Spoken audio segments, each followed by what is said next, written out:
BA B.Ed third year के अंतर्गत Hindi pedagogy. सभी को नमस्कार। हम शिक्षण के सोपान पढ़ रहे थे। शिक्षण के सोपानों में हमारा गद्य पाठ का जो सोपान है वो हो चुका था। अब है हमारा उससे आगे पद्य पाठ का सोपान। पद्य पाठ के कौन कौन से सोपान हैं उसके बारे में थोड़ा सा जान कर लेंगे। पद्य पाठ के सोपान।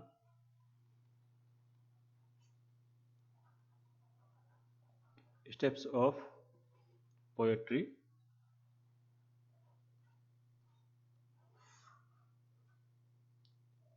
इसमें भी पहले उद्देश्य कथन, उद्देश्य, फिर प्रस्तावना, फिर तीसरा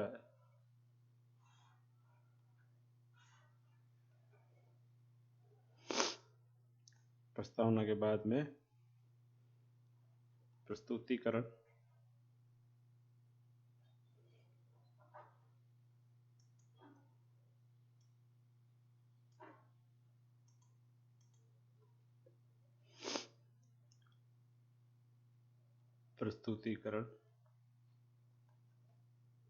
अंत में मूल्यांकन,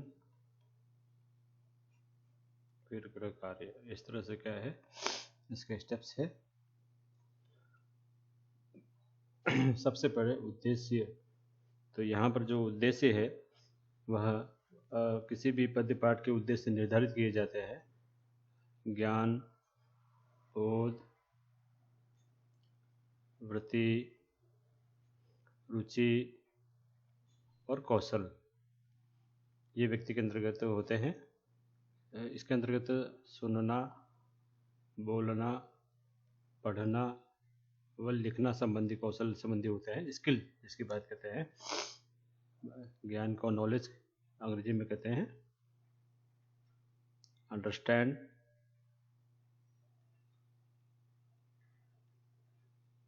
वृत्ति को एटीट्यूड,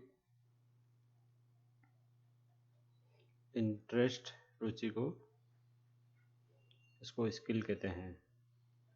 इस तरह से क्या इनके बनते हैं। पद्य पाठ में भी विषय वस्तु का ज्ञान,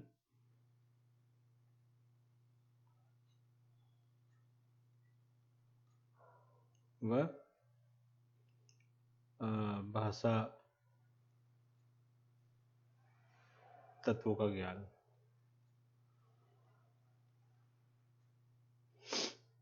फिर बोध में समझ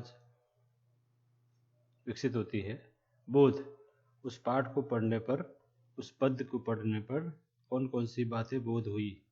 वृत्ति, वृत्ति से प्रवृत्ति आती है कि बालक बालिकाओं में कौन कौन सी प्रवृत्ति का विकास हुआ। इसमें रुचि में छात्रों में कौन कौन सी रुचि जागृत हुई। और सुनना, बोलना, पढ़ना, लिखना संबंधी जो भी बातें हैं वो कौशल के अंतर्गत हम करते हैं। ये उद्देश्य जो आपका उद्देश्य जो काम है, ये उद्देश्य लेखन कौशल होता है। जब आप बात करते हैं सूक्ष्म शिक्षण के अंतर्गत तो ये लेखन कौशल होता है।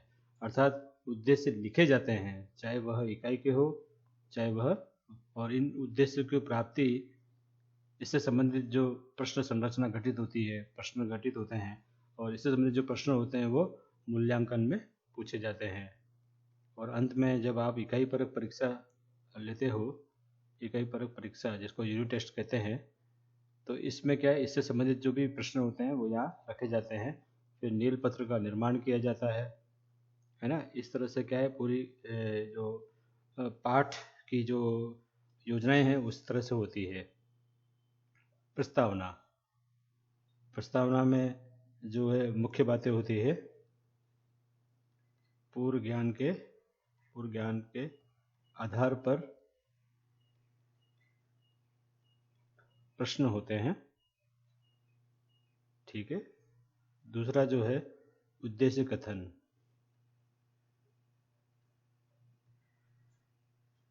पूर्व ज्ञान के आधार पर प्रश्न कई प्रकार से हो सकते हैं। प्रश्न हो सकते हैं है ना। आप मॉडल बता सकते हो, आप चित्र बता सकते हो, अन्य कवि की कविता बोल सकते हो, कोई प्रसंग है वो बता सकते हो, चार्ट बता सकते हो, कोई चित्र बता सकते हो, कोई प्रत्यक्ष वस्तु हो वह बता सकते हो। किसी के भी माध्यम से आपको क्या है, प्रस्तावना निकालनी है। जब तक आप प्रस्तावना सटीक, स्पष्ट व शुद्ध नहीं करोगे और बिल्कुल ही विषय की ओर अग्रसर नहीं होगी और छात्रों के पूर्व ज्ञान के आधार पर अगर वो प्रश्न नहीं होंगे तो आपको बड़ी ही समस्या आएगी। क्योंकि कहते हैं first impression is the last impression. जब प्रस्तावना करते हैं तो प्रस्तावना क्या है, शीर्षक पर होती है।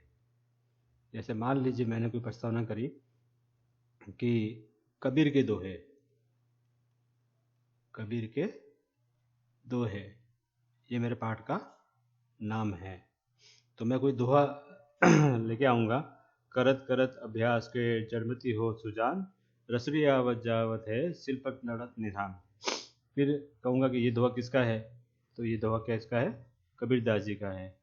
तो कबीर कहाँ के रहने वाले थे, तो कबीर लम्ही गांव के रहने वाले थे। कबीर के पिता का नाम क्या था या माता का नाम क्या था, तो आप नहीं जानते हैं तो वो बोलेगा। तो आज हम कबीर के कवि परिचय व उनके दोहे के बारे में अध्ययन करेंगे।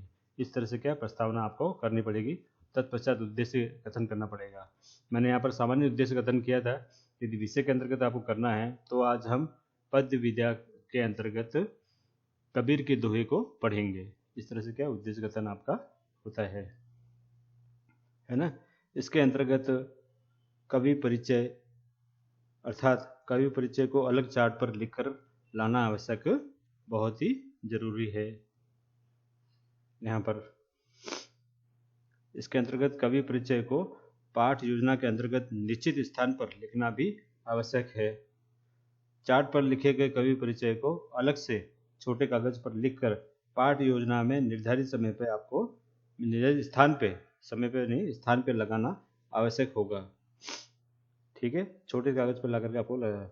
आदर्श पठन गायन, इसके अंतर्गत क्या है, जो क्रियाएं होगी, अब दो क्रियाएं जो प्रस्तुतिकरण के अंतर्गत होगा वो होगा आदर्श पठन व आदर्श गायन। तो प्रस्तुतिकरण जिसको हम आत्मीकरण कहते हैं, ये पाठ का मुख्य भाग होता है। इसके अंतर्गत 4 चरण हैं, पहला, दूसरा, तीसरा और चौथा। पहला आदर्श पठन, जिसे हम वाचन भी कहते हैं। अनुकरण पठन, अनेक छात्र अनुकरण पठन करते हैं। फिर काठिन्य निवारण, जिसमें शब्द का अर्थ निकालते हैं शब्दार्थ के माध्यम से। और अंत में होता है भाव विश्लेषण प्रश्न।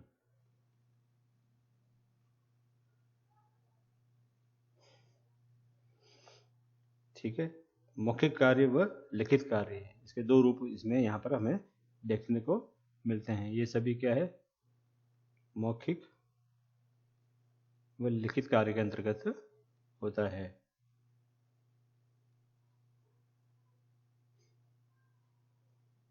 इस तरह से क्या है, इसके अ व ब 2 भाग होते हैं। मौखिक कार्य में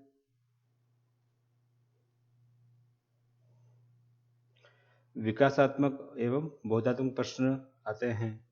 प्रश्नों के उत्तर मिलने के पश्चात अध्यापक स्पष्टीकरण के रूप में छात्र अध्यापक कथन करते हैं। तो मौखिक के अंतर्गत कौन से होते हैं, विकासात्मक प्रश्न, अर्थात पाठ का विकास करने के लिए भावात्मक जो प्रश्न होते हैं, जिसको विकासात्मक प्रश्न भी कह सकते हैं। दूसरी ओर बोधात्मक प्रश्न, ऐसे प्रश्न जिससे बोध लिए हुए हैं। इसमें क्या है, कवि की कविता की जो प्रकृति होती है उसके अनुसार यहाँ पर बात आती है। तो भाव विश्लेषण विकासात्मक प्रश्नों में किया जाता है। बोधात्मक, इसमें क्या है, मूल भाव आते हैं, मूल भाव वाले प्रश्न होते हैं।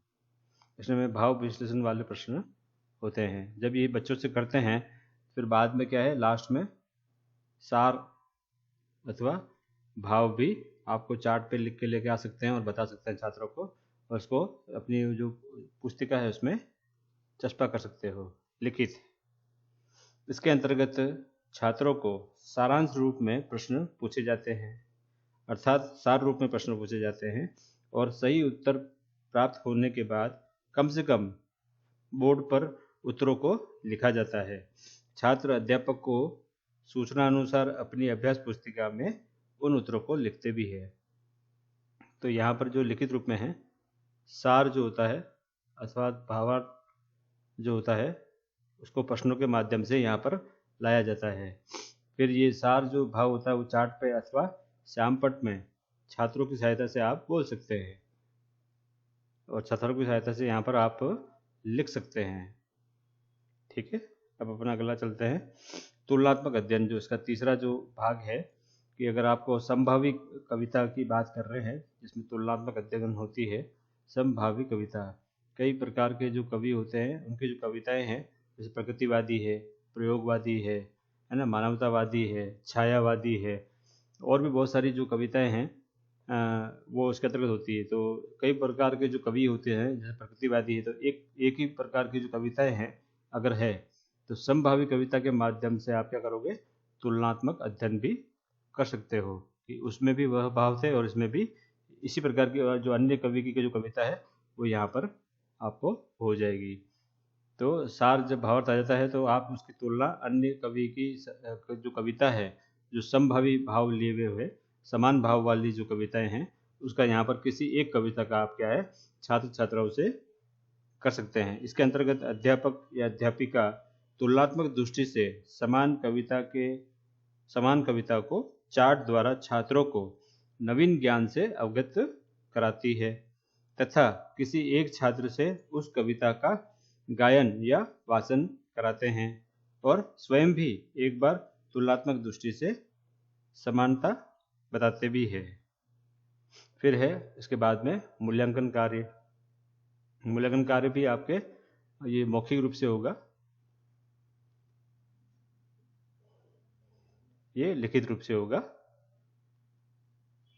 मौखिक रूप से आप पुनरावृत्ति के जो प्रश्न हैं, पुनरावृत्ति के जो प्रश्न हैं उसको पूछोगे। इससे पूर्व, मूल्यांकन से पूर्व क्या है, आपका मौन वाचन जो है प्रमुख होता है। कि एक बार आप छात्रों को मौन वाचन मन में पढ़ने के लिए जरूर उनको 5 मिनट अधिकतम दे सकते हैं, ताकि वो अच्छी तरह से पढ़ ले, क्योंकि आप मूल्यांकन प्रश्न उनसे पूछने वाले हैं, पाठ का मूल्यांकन होगा। जब मौखिक की बात आती है तो आप पुनरावृत्ति प्रश्न आप उनसे, जो एक वाक्य के प्रश्न होते हैं, है ना, ये जो पुनरावृत्ति प्रश्नों की जो संरचना है, वो जो आपने विकासात्मक और बोधात्मक प्रश्न पूछे हैं या भाव विश्लेषण वाले या मूल भाव वाले जो प्रश्न करे हैं, वह नहीं होंगे करके उससे जो छूट गए हैं वो यहाँ पुनरावृत्ति प्रश्न आ सकते हैं। अर्थात उसमें हेरफेर, प्रश्नों में हेरफेर करके भी यहाँ पर पूछ सकते हो। इस तरह से क्या है, एक वाक्य के जो प्रश्न है वो यहाँ पर आएंगे, है ना। फिर लिखित में जो है यहाँ मूल्यांकन प्रश्न आएंगे। लिखित में लपेट फलक पर आप क्या करोगे, लपेट फलक पर मूल्यांकन के अनेक श्रेणी वाले जो वर्गीकरण वाले प्रश्न हैं वो पूछोगे। ठीक है, कौन कौन से हैं, कोष्ठक में उत्तर दीजिए। ठीक है, रिक्त स्थान की पूर्ति कीजिए। हाँ नहीं वाले प्रश्न, सत्य सत्य वाले प्रश्न, जोड़ियां मिलान कीजिए, इत्यादि इत्यादि पर है। अंत में गृह कार्य। गृह कार्य पूरे पाठ्यक्रम का आईना होता है, अर्थात आज आपने पढ़ाया है वो गृह कार्य जो इसमें से जो बच जाता है उसको गृह कार्य में आप देते हैं। गृह कार्य में बहुत सी अच्छी बातें जो होती है उस प्रश्न की संरचना होती है।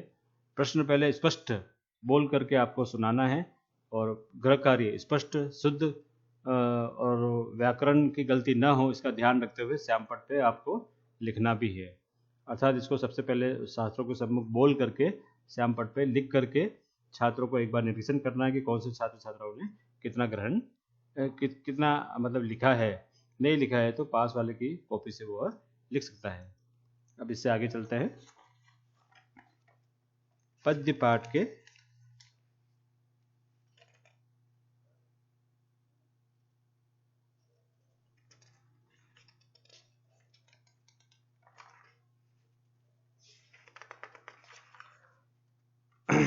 पद्य पाठ की विधियां, ये शायद अपन पूर्व में पढ़ चुके हैं, लेकिन उसमें से कुछ विधियां अपनी छूट गई है। तो सर्वप्रथम पद्य पाठ की विधियां, प्रणालियां,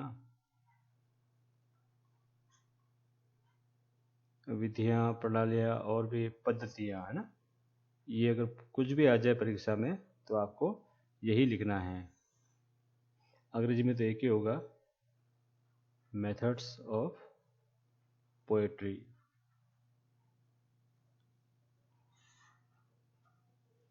सर्वप्रथम आगमन विधि, तत्पश्चात निगमन विधि,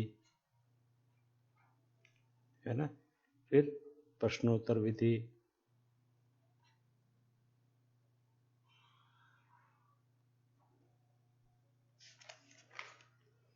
फिर अन्वेषण विधि,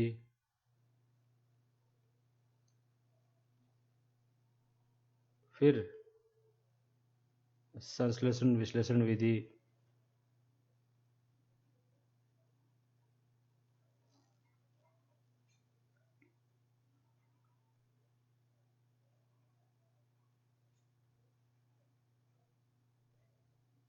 फिर क्रियात्मक विधि,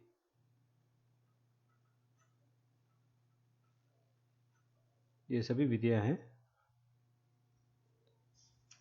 क्रियात्मक के बाद में प्रयोगात्मक भी है, प्रयोगात्मक विधि, फिर निरीक्षण विधि,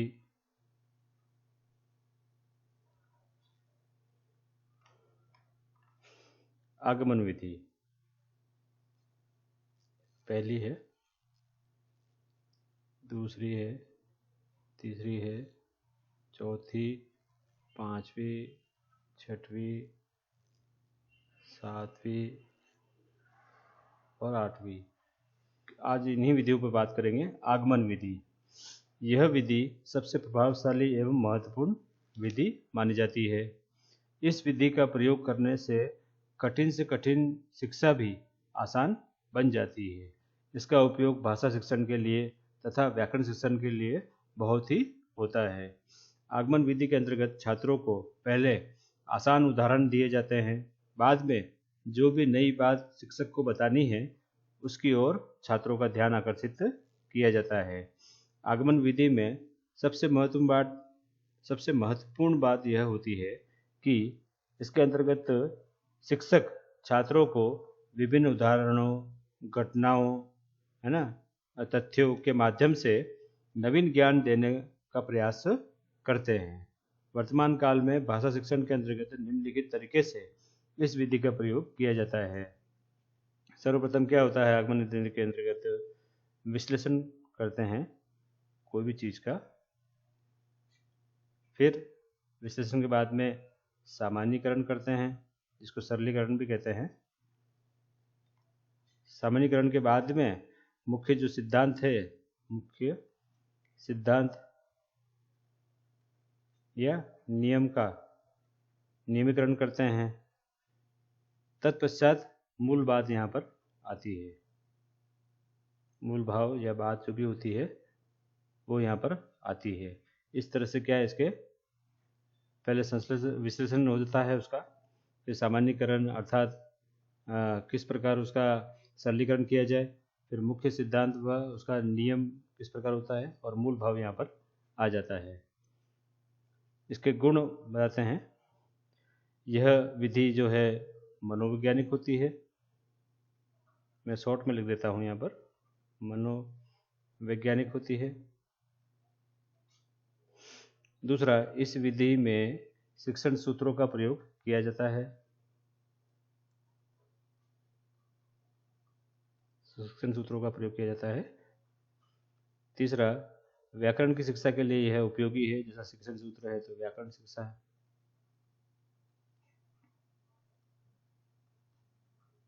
के लिए उपयोगी। चौथा, इसके अंतर्गत नियमों को कंठस्थ करने की आवश्यकता होती है। नियमों को कंठस्थ कराया जाता है ना। मैं यहाँ पर इसलिए बता रहा हूँ कि आप समझ रहे होंगे कि भी व्याकरण शिक्षा के लिए उपयोगी है, तो ऐसा नहीं है। नियम क्या है? तो काव्य में रस, छंद, अलंकार, है ना, ये सब होते हैं। तो इनकी जो शिक्षा है इसके लिए उपयोगी क्या है? आगमन विधि है। दूसरा, निगमन विधि। इस विधि को प्राचीन विधि या परंपरागत विधि भी कहते हैं। परंपरागत और प्राचीन विधि भी कहते हैं। इस विधि का प्रयोग निम्नलिखित तरीके से शिक्षक पाठ पढ़ाने के लिए करते हैं। पहले, जो बात छात्रों को अध्यापन के रूप में स्पष्ट करनी है उसे बोर्ड पर, श्यामपट्ट पर लिखना। व्याकरण की शिक्षा में इस विधि का प्रयोग करते समय पहले नियम को अर्थात सिद्धांत को श्यामपट्ट पर लिखकर छात्रों को कंठस्थ करने के लिए कहा जाता है। बाद में उस नियम को या किसी विषय को समझाने के लिए उदाहरण दिए जाते हैं। अर्थात इसका जो आगमन विधि का उल्टा जो है निगमन विधि है। इसमें नियम पहले आ जाते हैं, अर्थात रस, छंद, अलंकार संबंधी जो भी है वो यहाँ पर आ जाएगा, पहले ही आ जाएगा। फिर उसमें जो रस, छंद, अलंकार संबंधी जो है तो मुख्य जो मूल विषय है वो पहले आएगा। तत्पश्चात फिर वो सिद्धांत व नियम कौन कौन से हैं वो आ जाएंगे। फिर सामान्यीकरण, फिर विश्लेषण, फिर अन्य उदाहरण। इस तरह से क्या है आएगा, उदाहरण। तो मूल विषय मतलब जो भी आपका जो जैसे करत करत अभ्यास के जड़मति हो सुजान, रसरी आवत जावत है शिल्प पर पड़त निशान। इसमें जो अल्प विराम लगता है और इसमें वो तुकबंदी की बात आती है कि इसकी पहचान के वो रस है, नहीं सॉरी, वो रोला है, वो दोहा है, तो क्या है, पदावली है या अन्य कोई चीज़ है, तो इससे क्या है मालूम चलता है। गुण अपन पढ़ लेते हैं इसके। शिक्षक कम समय में छात्रों को अधिक अध्यापन काम करा सकते हैं। दूसरा, छात्रों को नियमों को याद करने की आदत का निर्माण होता है। तीसरा, व्याकरण की पुस्तक पढ़ाने में यह अधिक उपयोगी है। दोष भी है इसके। कई विद्वानों ने इस विधि को अमनोवैज्ञानिक माना है। अमनोवैज्ञानिक है ये, वैज्ञानिक नहीं है। दूसरा,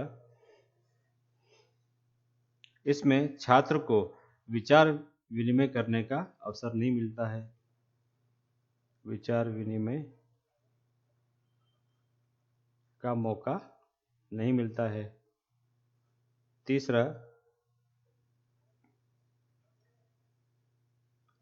छात्र निष्क्रिय बने रहते हैं क्योंकि वो शिक्षक ही क्या है सारी क्रियाएं करता है। चौथा, इस विधि का प्रयोग अधिक मात्रा में नहीं होता है। केवल रस, छंद, अलंकार या नियमों की जानकारी अगर लेनी है तो ही इसका प्रयोग होता है और बड़ी कक्षाओं में होता है, अधिक मात्रा में नहीं होता है। प्रश्नोत्तर प्रणाली। शिक्षण के अंतर्गत छात्र और शिक्षक में एकरूपता का संबंध स्थापित करने के लिए प्रश्नोत्तर प्रणाली अर्थात विधि अति महत्वपूर्ण होती है। प्रश्न पूछना और उचित उत्तर प्राप्त करना अध्यापक का कौशल होना चाहिए। अर्थात सूक्ष्म अध्यापन जब माइक्रो टीचिंग कराई जाती है के अंतर्गत प्रश्न कौशल को भी प्रधान स्थान होता है। प्रश्न समय के अनुसार, इकाई के अनुसार और छात्रों के स्तर के अनुसार हमें पूछने चाहिए। प्रश्नोत्तर विधि, जैसे अपन पाठ का विकास करते हैं, अर्थात पाठ का पद्यांश का विकास करते हैं, तो उसमें जो भाव होते हैं, मूल भाव को प्रश्नों में लाना पड़ता है। प्रश्नों की संरचना जो होती है वो क्या है, मूल भाव के अनुसार करनी पड़ती है। जब दूसरा उत्तर मिलता है तो वापस फिर तीसरे की जो है उस पर उसकी ध्यान अपने को रखना पड़ता है। तो मूल भाव, प्रश्नों की संरचना, फिर जो उत्तर मिलता है, फिर उससे वापस प्रश्नों की संरचना होती है। बीच में आप चित्र का उपयोग कर सकते हैं, कोई चार्ट है तो उसका उपयोग कर सकते हैं, कोई प्रत्यक्ष वस्तु है तो उसका उपयोग कर सकते हैं। तो यहाँ पर क्या, प्रश्नोत्तर विधि के माध्यम से क्या है, एक प्रश्न पूछना पूरी कक्षा से, फिर उत्तर प्राप्त करना। यदि किसी छात्र को उत्तर नहीं आता है तो अपन किसी अन्य छात्र से पूछ सकते हैं, और जिसको नहीं आता है तो उसको दोहरा भी सकते हैं। तो इसके माध्यम से क्या है, पाठ का विकास बहुत ही सरल व उत्तम तरीके से होता है। अन्वेषण विधि, इसमें अध्यापक शिक्षण के अंतर्गत नवीन नवीन तथ्यों का एवं प्रणालियों का प्रयोग करते हुए अध्यापन का कार्य करता है। अन्वेषण विधि में अध्यापक श्रव्य दृश्य साधनों का आवश्यकता के अनुसार प्रयोग भी करते हैं। भाषा प्रयोगशाला, सरस्वती भ्रमण, छात्रों का समय समय पर मूल्यांकन, छात्रों की विभिन्न विषयों में कितनी मात्रा में प्रगति हो चुकी है, इसकी जानकारी भी प्रत्येक शिक्षक को रखनी चाहिए। सेवा में रहते हुए अनुभव प्राप्त व्यक्तियों के माध्यम से नवीन ज्ञान भी शिक्षक के लिए आवश्यक है। अध्यापक को अपने अध्यापन कार्य में वांछित परिवर्तन करते हेतु अन्वेषण विधि महत्वपूर्ण है। अध्यापक को शिक्षा से नवाचार के अंतर्गत वैज्ञानिक पद्धति के माध्यम से कक्ष में किस प्रकार अध्यापन का कार्य करना चाहिए, इसकी जानकारी भी प्राप्त होती है। शिक्षा के अंतर्गत अध्यापन से संबंधित जो नई किताबें लिखी गई है उसका आधार लेना चाहिए। अध्यापक को अधिक से अधिक प्रगतिशील देशों के अंतर्गत पढ़ाने हेतु जो तंत्र अपनाया जाता है उसकी जानकारी भी प्राप्त करनी चाहिए। तो यहाँ पर यह है अन्वेषण विधि। अन्वेषण विधि के अंतर्गत क्या होता है,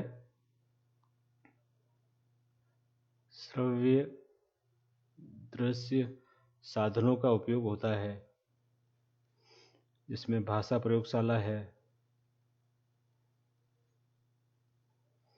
आजकल कंप्यूटर का उपयोग भी इसमें होने लगा है। कंप्यूटर के माध्यम से क्या है, कक्षा जो है आजकल डिजिटलाइजेशन हो गई है।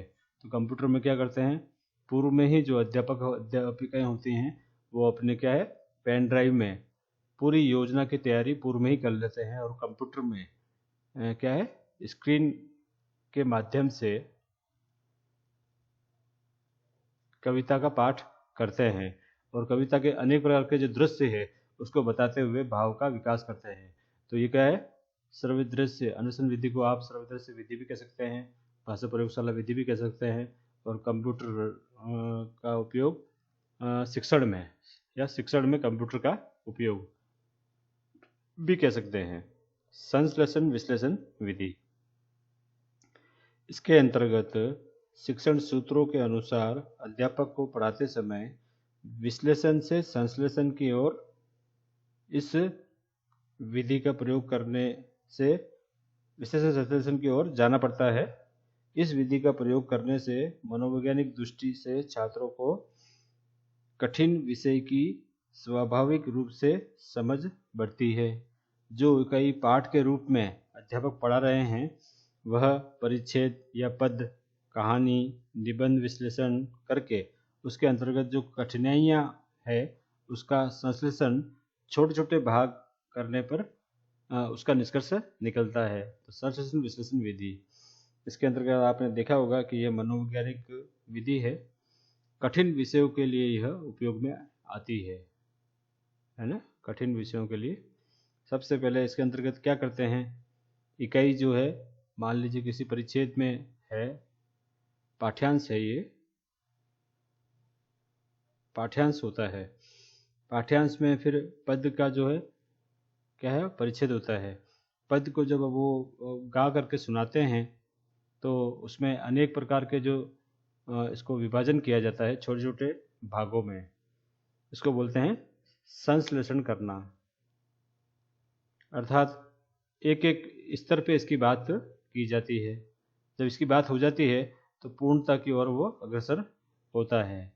इस तरह से क्या छोटे छोटे भाग करके जो इसकी जो कठिनाई स्तर है उसका पता लगाया जाता है, और कठिनाई स्तर का पता लगा करके उसको सार रूप में फिर अंत में बताते हैं। इस तरह से क्या है संश्लेषण विधि का होता है।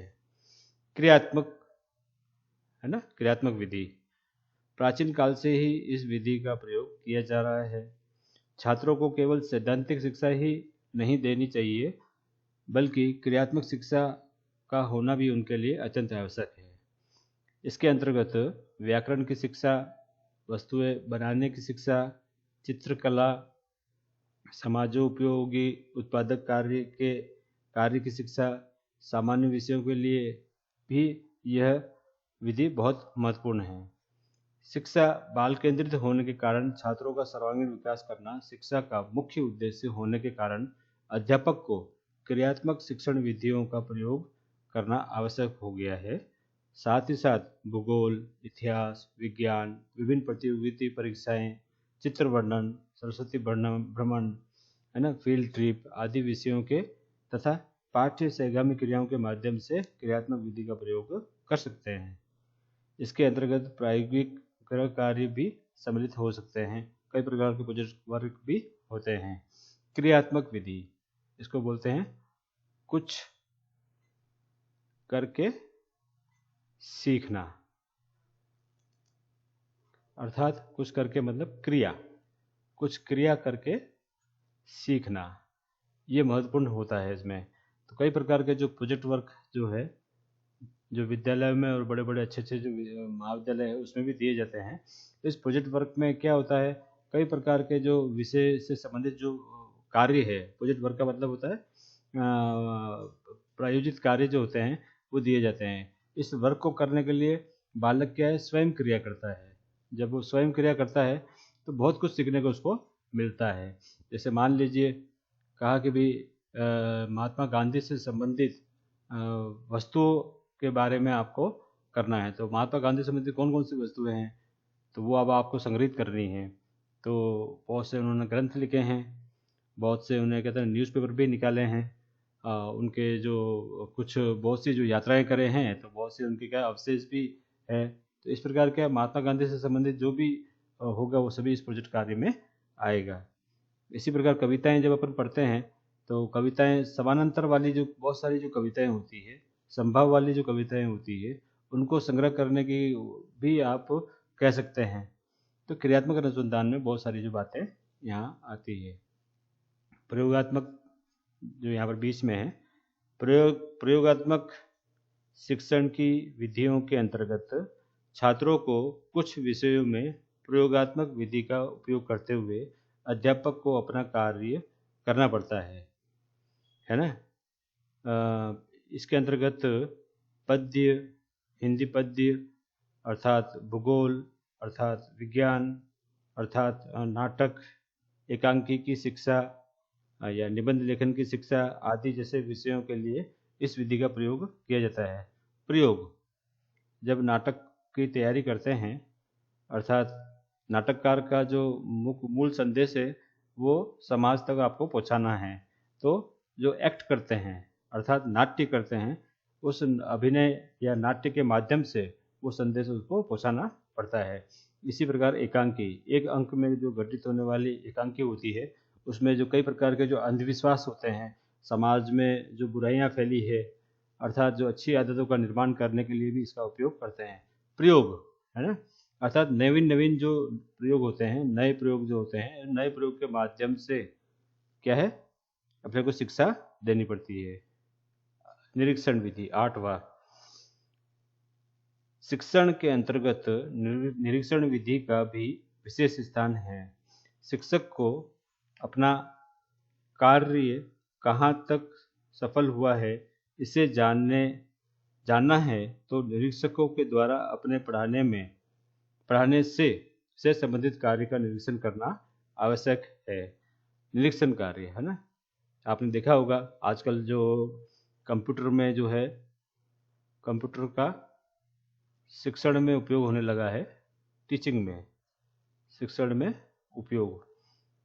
कई बार क्या है, जैसे मान लीजिए मैं अपने आप को लेता हूँ, मैं पढ़ाना चाहता हूँ, तो मैं कक्षा में जाऊँगा और क्या करूँगा, जो मेरी जो सर्वदृश्य सामग्री का उपयोग करते हुए कंप्यूटर में मैं पूरी तैयारी करूँगा। कंप्यूटर से क्या है, जो स्क्रीन पे जो आएगी, जो विषय वस्तु आएगी, उस विषय वस्तु का मैं क्या विस्तार अनेक सर्वदृश्य जो चीज़ें हैं उसको लेकर के मैं उसका विकास करूँगा। मुझ में जो निरीक्षण जो होगा, वो निरीक्षण क्या होगा, वो मशीन करेगी या अन्य कोई व्यक्ति भी बैठ करके कर सकता है। व्यक्ति से अंदर मतलब जो संबंधित व्यक्ति है, जो शिक्षक है उस विषय का, हिंदी में पढ़ा रहा हूँ तो हिंदी विषय का शिक्षक यह भी होगा और ये मेरी कमियों को देख सकता है, तो निरीक्षण कर सकता है और मेरी समालोचना कर सकता है। अर्थात मुझ में कौन कौन सी अच्छी बातें हैं और कौन कौन सी मुझे सीखने लायक है।